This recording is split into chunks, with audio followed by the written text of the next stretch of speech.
بالله من الشیطان الرجیم بسم اللہ الرحمن الرحیم وحرام لازم ہو چکا ہے علی قریۃ اس بستی پر اہلکناہا اس بستی پر اہلکناہا جس کو ہم نے ہلاک کیا انہم لا یرجعون بے شک وہ واپس نہیں لوٹیں گے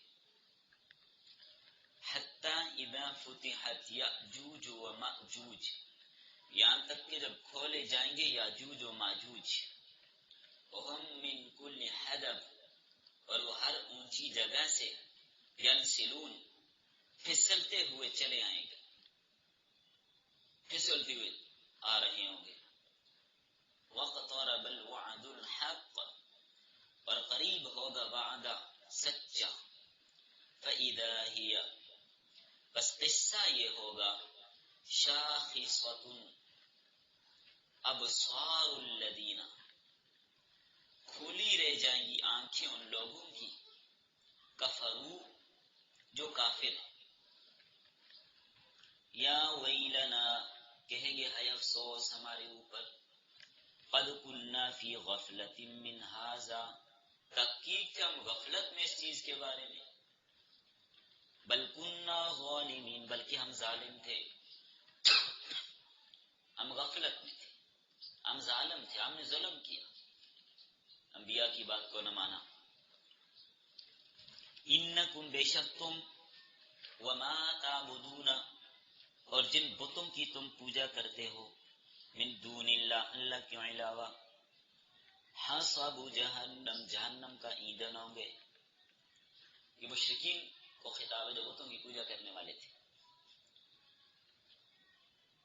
انتم لہا واردون تم اس میں وارد ہونے والے ہو لو کان ہؤلاء آلہۃ اگر ہوتے یہ الہ اگر یہ الہ ہوتے معبود ہوتے ما وردوها تو نہ وارد ہوتے دوزخ میں اگر یہ خدا ہوتے تو دوزخ میں نہ جاتے وکل فیہا خالدون اور سب کے سب اس میں ہمیشہ رہیں گے لہم فیہا زفیر ان کے لیے جہنم میں گدے کی آواز ہوگی وہم فیہا لا یسمعون اور وہ اس دوزخ میں سنیں گے نہیں گدے کی طرح چیخیں چلائیں گے کچھ سنیں گے نہیں کوئی آواز ان کو نہیں آئے گی ان الذین بے شک وہ لوگ سبقت لہم طے ہو چکی ان کے لیے منا ہماری طرف سے الحسنی بلائی اولئک عنہا وہ لوگ اس دوزخ سے مبعدون دور رکھے جائیں گے لا یسمعون وہ نہیں سنیں گے حسیسہا اس کی آہٹ وہم فیما اور وہ اس چیز میں اشتہت انفسہم جس میں ان کے نفس چاہیں گے خالدون ہمیشہ رہیں گے لا يحزنهم الفزع الاکبر نہیں غم میں ڈالے گی ان کو بڑی پریشانی وتتلقاهم الملائکۃ اور ملیں گے ان سے فرشتے اور کہیں گے ھذا یومکم یہ تمہارا دن ہے الذی کنتم توعدون جس کا تم سے وعدہ کیا گیا تھا یوم نطوی السماء جس دن ہم لپیٹیں گے آسمان کو کطی السجل جیسے لپیٹا جاتا ہے بستہ للکتب کتابوں پر کما بدأنا جیسا کہ ہم نے پیدا کیا اول خلق ابتداء مخلوق کو نعیدہ ہم لوٹائیں گے وعدن علینا وعدہ ہے ہمارے ذمہ انا کننا فاعلین بے شک ہم کرنے والے ہم یہ کرنے والے ہمارے لیے یہ مشکل نہیں ہے بس سورۃ الانبیاء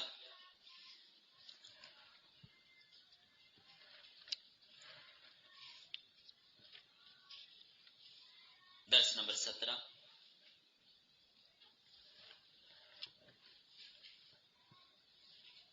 سبق کا عنوان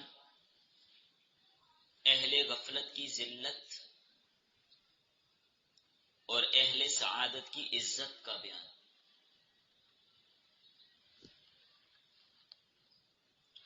اہل غفلت کی عزت اور اہل سعادت کی عزت کا بیان۔ ربط گزشتہ آیات میں توحید و رسالت کا ذکر تھا، اب عقیدہ معاد کو بیان کیا جا رہا ہے اور قرب قیامت کو بیان کیا جا رہا ہے۔ اس دنیا کی ایک مدت متعین ہے، اس کے بعد سب فنا ہے، اور اس فنا کی علامت یاجوج ماجوج کا خروج بھی ہے۔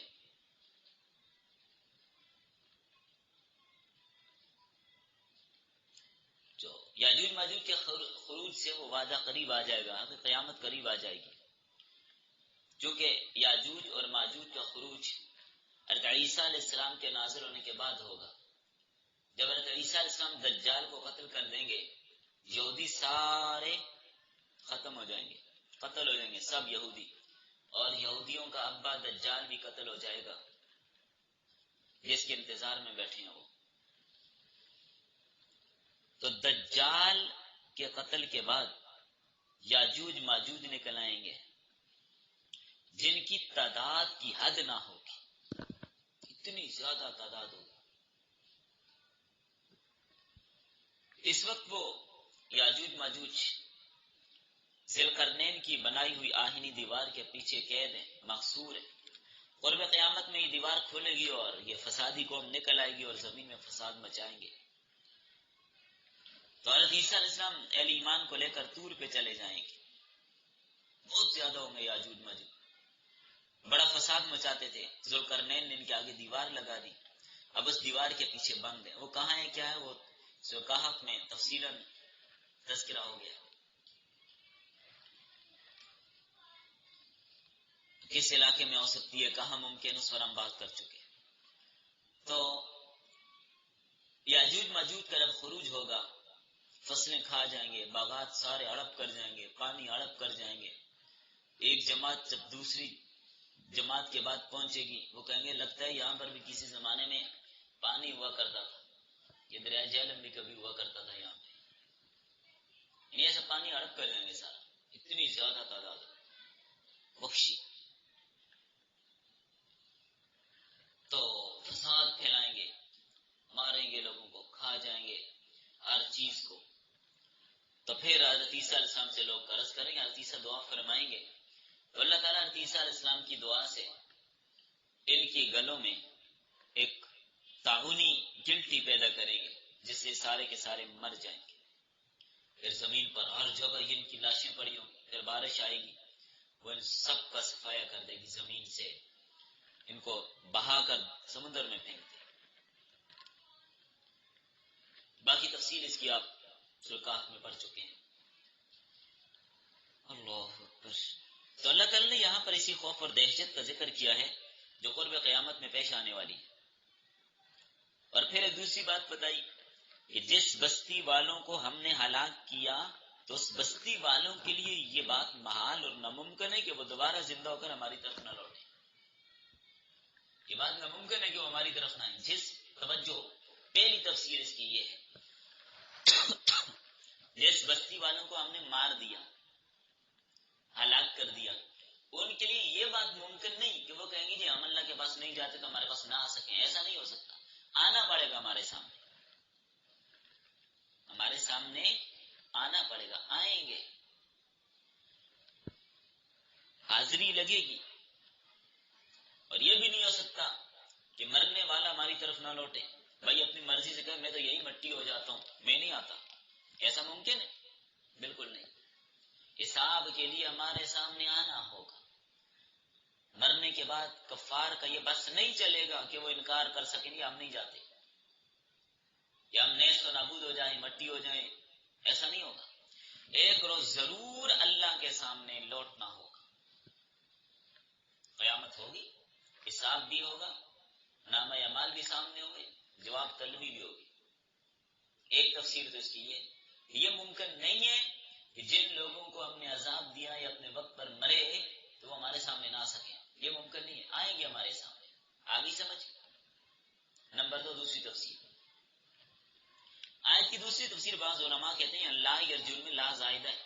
اللہ کا ترجمہ نہ کیجیے، صرف یرجون کا ترجمہ کیجیے، لا کو رہنے دیجیے. وحرام علی قریۃ اہلکناها انہم لا یرجون انہم یرجون.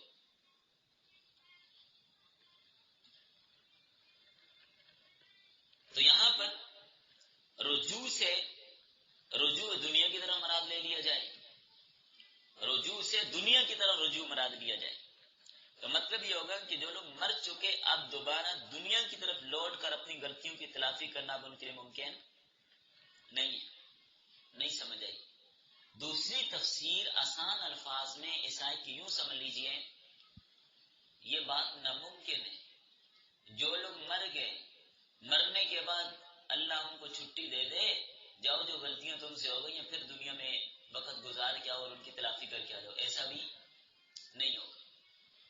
ایسا بھی نہیں ہوگا کہ مرنے کے بعد موقع دے دیے رہے چلو کوئی بات نہیں واپس چلے جاؤ دنیا میں. ایسا نہیں ہوگا کہ اپنے گناہوں کی تلافی کر کے آؤ، یہ خود اپنی مرضی سے واپس لوٹیں. ایسا نہیں ہوگا کیونکہ دارالعمل سے جانے کے بعد دوبارہ دارالعمل میں آنے کی اجازت نہیں ہوگی. یوں سمجھ لیجئے، جو بندہ دنیا سے کفر و شرک کر کے مرنے کے بعد اس کو نظر آیا، مشاہدہ کیا، آپ کہتے جی ہاں مجھے تو سمجھ آ گئی قیامت بھی ہے، اللہ تعالیٰ بھی ہے، سزا بھی ہوتی ہے، قبر میں عذاب بھی ہوتا ہے، لہذا میں نے واپس آنا ہے، میں پھر ٹھیک ہو کے آتا ہوں، تو ابھی اپنی مرضی سے واپس تو یہ ایسی ہے اونٹ سوئی کے درزی کی سوئی.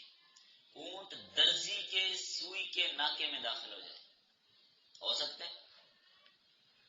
کبھی نہیں ہوگا. تو دوبارہ ان کو آنے کی اجازت نہیں ملے گی. تو کسی مردے کو قدرت اور اختیار نہیں ہے کہ وہ دوبارہ دنیا میں آئے. ہاں اللہ کی قدرت سے باہر اللہ کسی کو لانا چاہے تو اللہ کسی حکمت اور مصلحت کے پیش نظر کسی کو لانا چاہے تو لا سکتا ہے، وہ قادر ہے. اس پر آخر میں بات کریں گے. تیسری تفسیر، بعض علماء نے لکھا کہ اس کا مطلب یہ ہے جس کو ہم نے کفر اور گمراہی میں مبتلا کر کے ہلاک کر دیا اور کفر کی مہر اس پر لگ گئی، اب اس کا لوٹنا محال ہے. یہ تیسری تفسیر ہے. یعنی جس آدمی کو اللہ نے، یعنی پہلے تو کفر ان لوگوں نے خود کیا، لیکن ان کے کفر، زید درمی اور تعصب کی وجہ سے اللہ نے ان پر اب کفر کی مہر لگا دی. اب کفر سے واپس یہ اسلام کی طرف نہیں لوٹ سکتے. جیسے ابو جہل، ابو لہب، عتبہ، شیبہ، فرعون، نمرود، یہ کفار مسلسل ہلاکت میں رہیں گے یہاں تک کہ جب علامات قیامت کا ظہور شروع ہو جائے گا، یاجوج و ماجوج کھول دیے جائیں گے، آر کرو پھسلتے جائیں گے، بلندی سے اتریں گے. ایسے بھی آپ نے یہاں پر آیت کے اندر پڑھا، پھسلتے ہوئے آئیں گے ہر بلندی سے نیچے. حتی اذا فتحت یاجوج و ماجوج وهم من کل حدب ینسلون، پھسلتے ہوئے چلے آئیں گے، چوہے نہیں آ رہے ہوتے. بڑا خطرناک مرحلہ ہوگا، اللہ بچائے. باقی تفصیل میں نے عرض کر دی، آپ نے پڑھ لیا ہے سورہ کہف میں. تو علامات قیامت کے ظاہر ہونے کے بعد رجوع کرنا ان کے لیے ناممکن ہوگا. اب قیامت جلدی آ جائے گی یاجوج و ماجوج کے خروج کے بعد. اب کفار کی آنکھیں کھلی کی کھلی رہ جائیں گی، پھر افسوس کے علاوہ کچھ نہ ہوگا. یہی کہیں گے ہائے ہماری کم بختی، ہائے ہماری بدبختی. لیکن اب یہ کہنے کرنے کا کچھ فائدہ نہیں، کیونکہ ان کا قیامت کو جھٹلانا غفلت اور لاعلمی کی وجہ سے نہیں تھا. کفار قیامت کو جھٹلاتے ہیں تو بوجہ غفلت نہیں، بوجہ لاعلمی نہیں، علم تو ان کے پاس آ گیا. انبیاء نے آ کر ان کو سمجھا دیا ہے کہ ایک بات نبیوں نے کھول کھول کے ان کے سامنے رکھ دی. ضد، تکبر، عناد، ہٹ درمی کی وجہ سے تھا. کیا مشرکین مکہ کو نہیں پتا تھا یہ اللہ کے نبی ہیں؟ جی ہاں، بڑی اچھی طرح جانتے تھے کہ واقعی یہ نبی تھے نا کوئی 2-4 سردار کہتے بندہ ہے ٹھیک ہے یہ نبی ہی ہو سکتا ہے، ہاں لیکن ماننا نہیں، مانیں گے تو کیا ہوگا، ہماری چودراہٹ ختم ہو جائے گی۔ یہود بھی جانتے تھے یہ اللہ کے نبی ہے۔ جو نبی صلی اللہ علیہ وسلم نے عبداللہ بن سریہ کے ساتھ فتح میں جو مباحثہ کیا، آپ صلی اللہ علیہ وسلم نے جتنی باتیں پوچھی اللہ کے نبی نے ہر بات کھول کے بتائی، اقرار کر گئے کہ یقیناً آپ اللہ کے نبی ہیں۔ پھر بہانہ کیا بنایا، ایمان تو لانا نہیں تھا۔ یہ یہودیوں کا بہت بڑا عالم تھا، یہ جو فدق میں جو ان کا مدرسہ تھا یہودیوں کا، اس زمانے کا جامعۃ الازہر سمجھے، اتنا بڑا مدرسہ تھا ان کا۔ تو وہ کہنے لگا اچھا چلیں یہ بتائیں آپ پر وہی کون سا فرشتہ لایا، جبرائیل۔ اچھا پھر آپ نہیں مانتے، یہ ہماری چگلیاں نبیوں کے آگے کھاتا تھا۔ ہم کوئی جاسوسی کرتے نا، کوئی حرکت کرنے لگتے، جبرائیل آ کر بتا دیتا تھا۔ دیکھیں بانا دیکھیے، پتہ تھا ان کو یہ اللہ کے نبی ہے۔ باقی انبیاء کے بارے میں مشرکین جانتے تھے یہ نبی ہے، عناد اور ضد کی وجہ سے نہیں مانتے تھے۔ تو ان لوگوں کا نہ ماننا کسی جہالت کی وجہ سے نہیں، عناد کی وجہ سے تھا، ضد کی وجہ سے۔ اب قیامت کو دیکھ کر کہیں گے ہم مانتے ہیں، قیامت کے قائل ہوتے ہیں نہیں نہیں نہیں نہیں، اب ماننا معتبر۔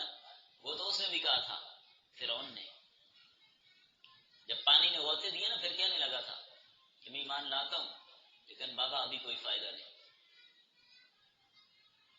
ابھی وقت نکل چکا، انتظار کی گھڑیاں اب ختم ہو گئی، اب جہنم کا ایندھن بنیں گے یہ بھی، اور یہ مورتیاں اور بت جن کی یہ پوجا کیا کرتے تھے یہ بھی ان کے ساتھ جہنم میں جائیں گے۔ یاد رکھیں یہاں پر وما تعبدون من دون اللہ، ایسا وہ جہنم سے بت مراد ہے، اس لیے کہ خطاب مشرکین مکہ کو ہے۔ تو مشرکین بتوں کو پوجا کرتے تھے، بتوں کی پوجا کرتے تھے۔ اور دوسری بات وہ معبود جس کے جہنم میں جانے میں کوئی رکاوٹ نہ ہو وہ مراد ہے، یہ بت مراد ہے، ان بتوں کو جہنم میں ڈالا جائے گا ان کے ساتھ۔ اب سوال یہ ہوگا بتوں کا کوئی قصور ہے؟ پہاڑ سے پتھر توڑا، لا کر اس کو گڑا، درخت کاٹا، لکڑی سے بت بنا دیا، اس بت کی پوجا شروع کر دی۔ اس بت نے تو نہیں کہا میری پوجا کرو، مجھے خدا بنا لو، اس بت نے تو نہیں کہا، تو اس کا قصور کیا ہے کہ اس کو بھی جہنم میں ڈالا جائے گا، اس پتھر کو بھی جہنم میں ڈالا جائے گا؟ کیا قصور ہے؟ کوئی قصور نہیں، کیوں ڈالا جائے گا؟ پھر ملحدین آپ سے سوال کریں گے کہ پتھر کا بت اس کو جہنم میں کیوں ڈالا جائے گا، لکڑی کا بت جہنم میں کیوں ڈالا جائے گا؟ ان کا کوئی قصور تو نہیں ہے، ان لوگوں نے ان کی پوجا کی ہے نا، کیوں ڈالا جائے گا؟ جواب آسان ہے، جہنم کے اندر ان بتوں کو بطور سزا نہیں ڈالا جائے گا، بتوں کو بطور سزا نہیں ڈالا جائے گا، انہیں اس لیے ڈالا جائے گا کہ آج ان کفار کو پتہ چل جائے کہ جن کی آپ پوجا کرتے تھے یہ خدا نہیں تھے، اگر خدا ہوتے تو جہنم میں نہ آتے۔ آیت میں یہ بات پڑھی کہ نہیں پڑھی؟ مشرکین کو پتہ چل جائے کہ جن کی ہم پوجا کرتے یہ خدا نہیں ہو سکتے، خدا ہوتے تو جہنم میں ہمارے ساتھ نہ جلتے۔ ایک نمبر 2، ان کو جہنم میں اس لیے پھینکا جائے گا کہ ارے بدبختو، جن کی تم پوجا کرتے تھے وہ تو اپنے آپ کو بھی بچا نہیں سکتے، تمہارے ساتھ جہنم میں ہیں، اور وجہ اصل یہ ہے کہ تم ان کی پوجا کرتے تھے نا، تو آج یہی سبب ہے تمہارے لیے جہنم کی آگ کی تیزی کا، تو ان بتوں کو بطور ایندھن کے جہنم میں ڈالا جائے گا تاکہ جہنم کی آگ ان کی وجہ سے اور تیز ہو اور کافروں کو اور جلائے، ایندھن کے طور پہ ڈالا جائے گا تاکہ ان بتوں کے جلنے سے آگ کو اور تیز کیا جائے گا۔ اللہ چاہے تو پتھروں کو ایندھن بنا دے، چاہے تو لکڑی کو بنا دے، اس کے لیے کیا مشکل ہے؟ تو بطور ایندھن کیا ڈالا جائے گا تاکہ آگ اور تیز ہو اور ان کافروں کو اور جلائے۔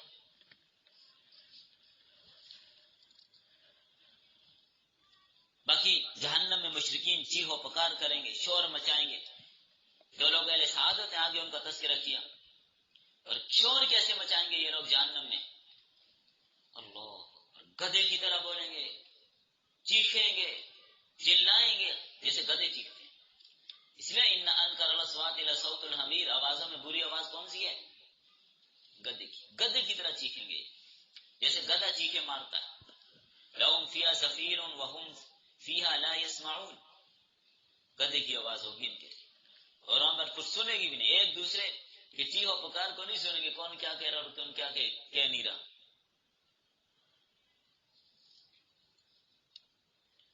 آنکھیں کھلی کی کھلی رہ جائیں گی، کھلی کی کھلی، بالکل جب دیکھیں گے نا حیران رہ جائیں گے، دنگ رہ جائیں گے، یا ویلنا قد کننا فی غفلت من ھذا بل کننا ظالمین۔ لیکن ابھی یہ کہنے کا کوئی فائدہ نہیں ہوگا، کچھ فائدہ نہیں ہوگا ابھی۔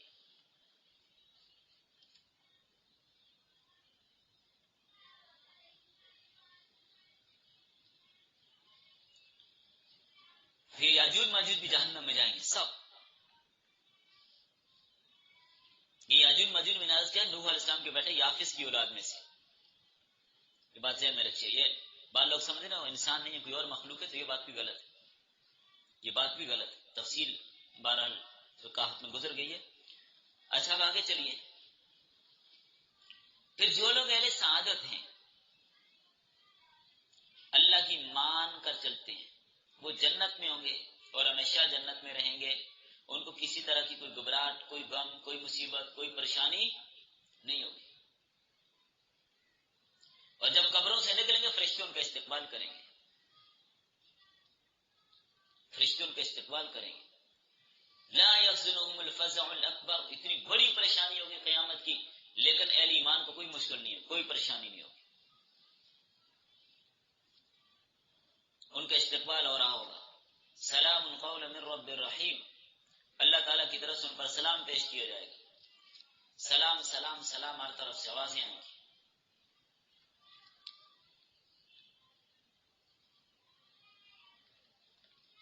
سمجھ آ رہی ہے بات؟ تو بہرحال اہل ایمان کا تذکرہ کیا اور فرشتے ان سے ملاقات کریں گے۔ ھذا یومکم الذی کنتم توعدون، یہ وہ دن ہے جس کا تمہارے ساتھ وعدہ کیا گیا۔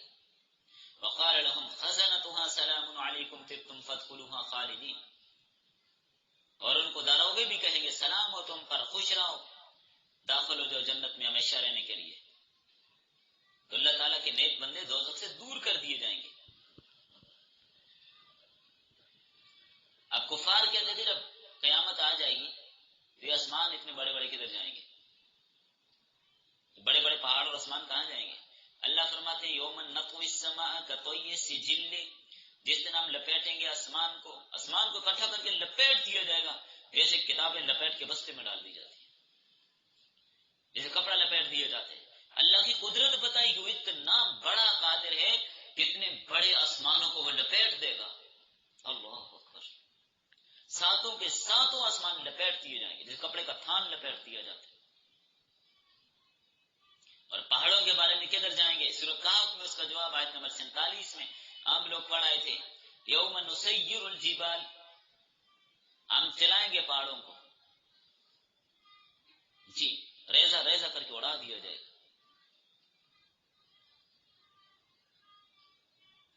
تو اللہ تعالیٰ کے لیے کوئی مشکل نہیں ہے کہ وہ ان انسانوں کو دوبارہ نہ لا سکے، نہ اکٹھا کر سکے، سبھی کو جمع کرے گا، آسمان لپیٹ دیے جائیں گے۔ اس بات کی علامت ہوتی ہے کہ جس کام کے لیے نظام چلایا تھا وہ ختم۔ تو جو ذات آسمانوں کو لپیٹ دے اس کی قدرت کتنی بڑی ہوگی، کتنی بڑی قادر قدیر ذات ہوگی جو آسمانوں کو لپیٹ رہی ہے۔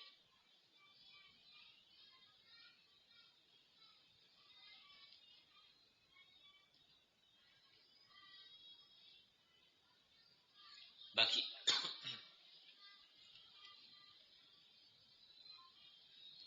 یہاں پر ایک اہم بات، مرزا قادیانی کا استدلال اور اس کا جواب، شروع میں نے کہا تھا کہ ذہن میں رکھیے، آگے چل کر میں عرض کروں گا۔ ابھی جو آپ نے یہاں پر پڑھا کہ دنیا کی طرف واپس کوئی نہیں لوٹایا جائے گا، واپس کوئی دنیا کی طرف لوٹایا نہیں جائے گا، مرزا قادیانی نے اس سے ایک استدلال کیا، اور آج تک مرزائی وہی سام کی لکیر پیٹ رہے ہیں۔ آپ کو پتہ ہے کہ حضرت عیسیٰ علیہ السلام کے بارے میں مرزائیوں کا موقف کیا کہ عرطیسہ فوت ہو گئے. پہلا موقف تو یہ اپنایا. لیکن اہل سنت کے نزدیک، اہل اسلام کے نزدیک عرطیسہ علیہ السلام کیا ہیں؟ زندہ ہیں، فوت نہیں ہوئے، دوبارہ تشریف لائیں گے، پھر ان کا انتقال ہوگا. تو مرزا کہتے کہ عرطیسہ فوت ہو گئے، دوبارہ کوئی نہیں آنا، دوبارہ بس ہم میں آ گئے ہوں. پھر مرزا نے سوچا کہ جی اب احتمال یہ رہ جاتا ہے کہ اگر میں یہ شور مچا رہا ہوں کہ عرطیسہ فوت ہو گئے، فوت ہو گئے، فوت ہو گئے، یہ احتمال بھی تو ہے کہ فوت ہو گئے، اللہ دوبارہ زندہ کر کے بھیج دے، اللہ دوبارہ زندہ کر کے بھیج دے. اب ادھر سے بھی پریشان ہوا، اب اس کے لیے دلیلیں اکٹھی کرنے لگا. اب اس کے لیے دلائل اکٹھے کرنے شروع کیے اور کہنے لگا کہ جو آدمی ایک بار مر جائے تو مرنے کے بعد دوبارہ زندہ نہیں ہوگا. حرام علی قریۃ اہلکناها انہم لا یرجعون. تو اس آیت کو لے کر کہنے لگا کہ عرطیسہ بھی فوت ہو گئے ہیں اور اب ناممکن ہے کہ وہ واپس دنیا میں آئیں. ایک اور اسی طرح عیسیٰ علیہ السلام کے معجزات کا بھی اس نے انکار کیا. حضرت عیسیٰ علیہ السلام کو اللہ نے جو معجزات دیے تھے، مردوں کو زندہ کرتے تھے، کہتے کوئی مردے شردے زندہ نہیں کرتے تھے، کیونکہ اس کو پتہ ہے میں اپنے آپ کو عیسیٰ کہتا ہوں، اگر میں یہ بات مانوں گا کہ حضرت عیسیٰ مردے زندہ کرتے تھے تو لوگ مجھے کہیں گے کر تو بھی دکھا زندہ کر کے، تو کام خراب ہو جائے گا. اس لیے پہلے ہی اس نے اس دروازے کو اپنے لیے بند کیا اور کہنے لگا کہ جو بندہ ایک بار مر جائے وہ دوبارہ زندہ نہیں ہو سکتا، اور اس آیت سے استدلال کیا. اب آ جائیے جواب کی طرف. پہلی بات تو یہ ہے کہ آیت ہذا کی تفسیر میں کی اقوال ہیں جو میں نے ابھی عرض کر دی. اس سے مراد دنیا کی طرف آنا مراد ہی نہیں ہے، بلکہ اور مرادیں بھی، دو قول اور بھی میں نے ابھی آپ کے سامنے ذکر کر دیے، وہ مراد بھی اس سے ہو سکتی ہے. بہرحال اگر اس سے یہی تفسیر لے لی جائے کہ جو آدمی فوت ہو جاتا ہے رجوع الی الدنیا مراد ہے، تب بھی مرزے کو یہ مفید نہیں ہے. کسی آدمی، مطلب آیت کا کیا ہے؟ آیت کا مطلب تو یہ ہے کہ کسی آدمی کے لیے یہ اختیار نہیں، یہ قدرت نہیں، یہ طاقت نہیں، اس کے بس میں نہیں، اس کے زور میں نہیں کہ وہ دوبارہ اپنی مرضی سے دنیا میں آ سکے اور آ کر اپنی دنیا میں کی گئی برائیوں اور گناہوں کی تلافی کر کے واپس چلا جائے، زمانہ ماضی کی تقصیرات کو پورا کرنے آ جائے. ایسا ممکن نہیں ہے. یہ مطلب ہے آیت کا. یعنی اور آسان کرتے ہیں الفاظ کو، خود بخود کوئی آدمی کہے کہ میں زندہ ہو کر دوبارہ دنیا میں چلا جاتا ہوں اور اپنے گناہوں کی تلافی کر کے واپس آؤں گا، تو یہ کسی کے بس میں نہیں ہے. کیا آیت کا آپ یہ مطلب لیں گے کہ اللہ قادر نہیں ہے کسی کو زندہ کرنے پہ؟ تو یاد رکھیے ہرگز یہ مطلب نہیں ہے کہ اللہ تعالیٰ بھی کسی کو زندہ کر کے نہیں لا سکتا. اللہ لا سکتا ہے، اللہ کے لیے کوئی مشکل نہیں ہے. اللہ مردوں کو زندہ کرے گا قیامت کے دن، تو دنیا میں نہیں زندہ کر سکتا، وہ کر سکتا ہے. آیت کی تفسیر میں تحریف کر کے مرزا قادیانی نے غلط موقف اپنایا. آیت تو یہ بتا رہی ہے کہ کوئی آدمی اپنے گناہوں کی تلافی کرنے کے لیے یہ ممکن نہیں ہے کہ دوبارہ زندہ ہو کر اپنی مرضی سے دنیا میں آ جائے. یہ مطلب کہاں سے نکالا کہ اللہ بھی زندہ نہیں کر سکتا؟ پھر تو معلوم ہو اللہ قادر نہیں ہے، محتاج ہوا، مجبور ہوا. اللہ زندہ کر سکتا ہے. قرآن کریم میں اس میں بہت سارے واقعات، حدیث میں بھی بے شمار واقعات ہیں. حضرت ابراہیم علیہ السلام فرمانے لگے یا اللہ آپ مردوں کو کیسے زندہ کرتے ہیں؟ اللہ تعالیٰ پوچھنے لگے آپ کو یقین نہیں ہے؟ فرمایا ہاں یقین تو ہے، اطمینان کل بھی چاہتا ہوں، عین الیقین چاہتا ہوں، آنکھوں سے دیکھو. اللہ نے کیا فرمایا؟ پرندے پکڑیے، ان کو اپنے ساتھ مانوس کیجیے، مختلف پہاڑوں پر ان کو کیما بنا کر مکس کر کے رکھیے. ثم جعل على كل جبل منهن جزءا ثم ادعوهن ياتينك سعيا، پھر ان کو آواز دے دوڑتے ہوئے تیرے پاس آئیں گے. تو مردے زندہ کیے کہ نہیں کیے؟ دنیا میں ہو رہے ہیں. ابراہیم علیہ السلام قیامت میں جا کر پکار رہے تھے ان کو، یا دنیا میں؟ نمبر 2 سورۃ البقرہ، او کالذی مر علی قریۃ وہی خاویۃ علی عروشها قال أن يحيي هذه الله بعد موتها فأماته الله 100 عام ثم بعثه قال كم لبثت قال لبثت يوما أو بعد يوم قال بل لبثت 100 عام فانظر إلى طعامك وشرابك لم يتسنى وانظر إلى حمارك ولنجعلك آية للناس.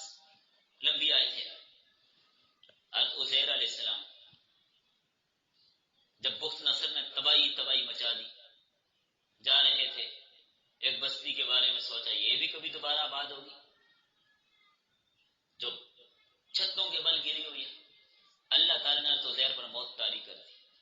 100 سال کے بعد زندہ کیا، دیکھا ہر طرف چہل پہل لگی رہی. آپ پوچھا کتنا ٹھہرے یہاں پہ؟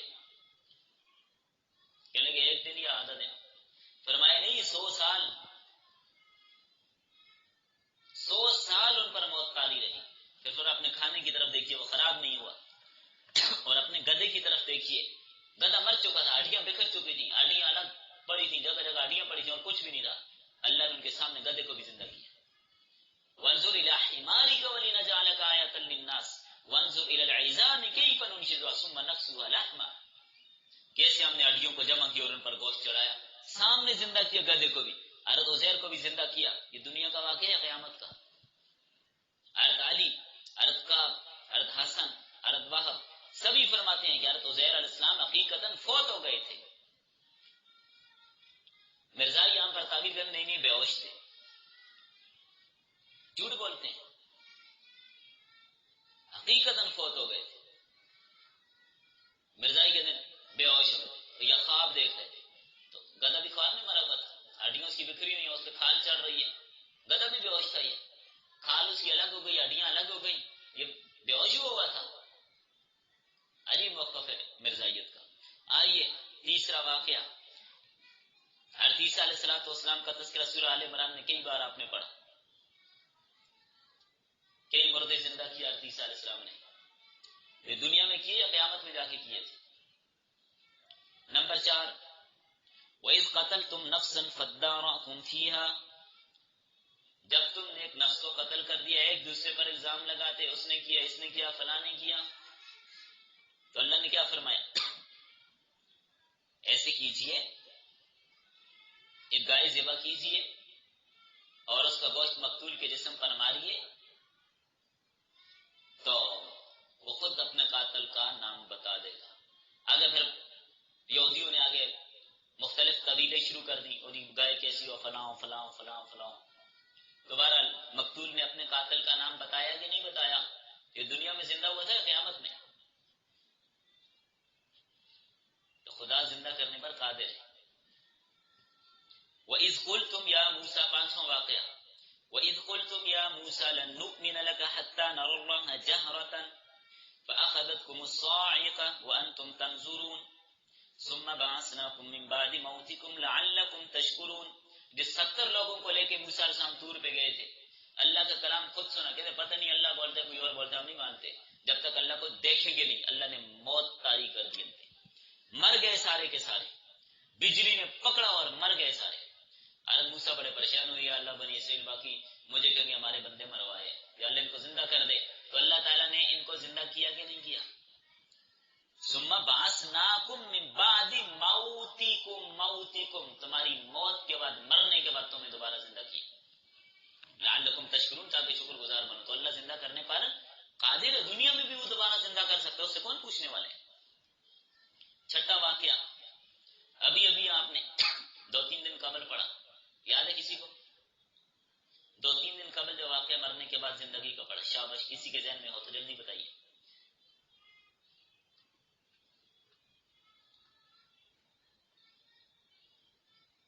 بھول گیا؟ وَآتَيْنَاهُ أَهْلَهُ وَمِثْلَهُمْ مَعَهُمْ. نہیں پڑھا تھا کہ ایوب علیہ السلام پر آزمائش آئی، ساری اہل و عیال مر گئے، دوبارہ اللہ نے زندہ کیا. وَآتَيْنَاهُ أَهْلَهُ، ان کا آل جو مر گیا تھا دوبارہ انہیں واپس کیا، دوبارہ ان کو زندہ کیا، اور پھر اتنے اور